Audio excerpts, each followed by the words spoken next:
एक केवल राम जी भक्तमाल का चरित्र है।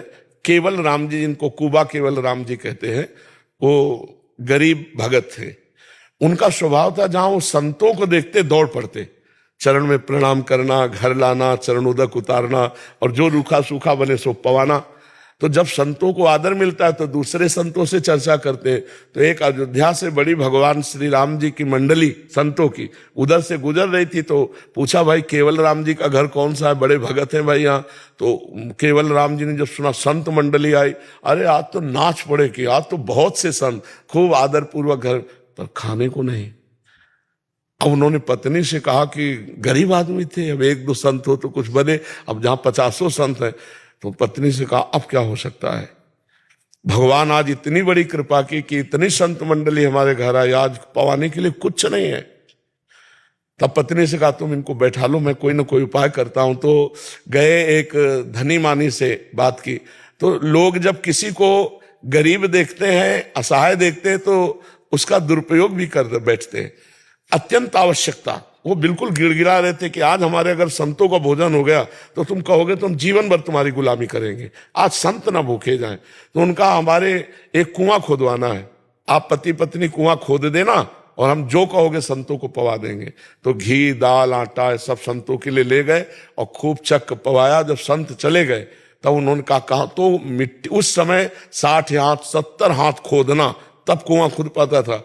अब वो दोनों राम फावड़ा मारते, वो तसला में रखती राम, और उठा के ले, पति पत्नी दोनों भगत राम राम राम राम कहते हुए 40 हाथ खोद लिए। अब जे ही नीचे वो खोद रहे थे, ऊपर वो रस्सी से मिट्टी खींच रही थी, तो जो बालू वाली मिट्टी थी वो ऐसे धंस गई, पूरा कुआं बैठ गया। अब उनके बचने की तो कोई संभावना ही नहीं केवल राम जी के। लेकिन देखो संत सेवा और भगवान नाम का प्रभाव। अब पत्नी बहुत व्याकुल, तो सेठ घबरा गया। उसने कहा उस समय के हिसाब से कि हम आपको पूरे जीवन का खर्चा देंगे, आप मतलब विकल मत होइए, और देखो हमारा तो कोई दोष है नहीं, आपने कहा था, और अब कुआं में वो दब गए तो इसमें हमारा क्या। राजी करके पत्नी को कुछ संपत्ति खान पान दे करके निपटा दिया, और वो मिट्टी बराबर कर दी गई। 1 महीना बाद वहां से राजा का दल निकला, तो राजा के कान में सुनाई पड़ा राम राम राम। तो इतना आर्त भाव था कि वो तत्काल चकित हुए, मंत्री से कहा, यहां ये आवाज कहां से आ रही। तो उस आवाज को खोजा गया, तो वहां जहां कुआं था ना, वहां से आवाज आ रही थी। बोले राम राम राम राम, आवाज। बोले यहां से आ रही महाराज। पूछा यहां क्या हुआ था। बोले 1 महीना पहले केवल राम जी थे, बड़े भगत थे, वो सेठ के कहने से कुआं खोद रहे थे, तो मिट्टी धस गई, तो इसी में मर गए, तो हमें लगता है उनकी प्रेत आत्मा है, वो राम राम कहती। बोले नहीं, खुदवाओ इसको। अब वो राजा थे, राज सैनिकों के द्वारा देर न लगी, 1 दिन में खोद लिया गया।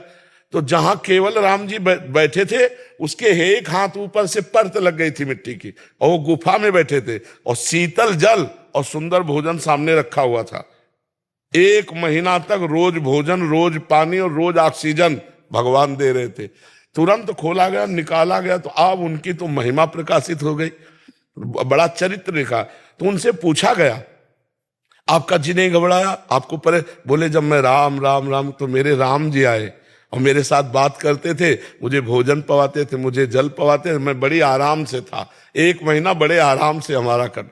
सोचो जरा, ऊपर से पैक हो चुके हैं कि यहाँ घबराहट में प्राण निकल जाए। मान लो ऐसी कोई परिस्थिति भी हो जाए तो घबरा के मर जाए कि हमारी आवाज भी ऊपर नहीं पहुंच रही होगी, हम कब तक बंद रहेंगे, हाय हाय मच जाए।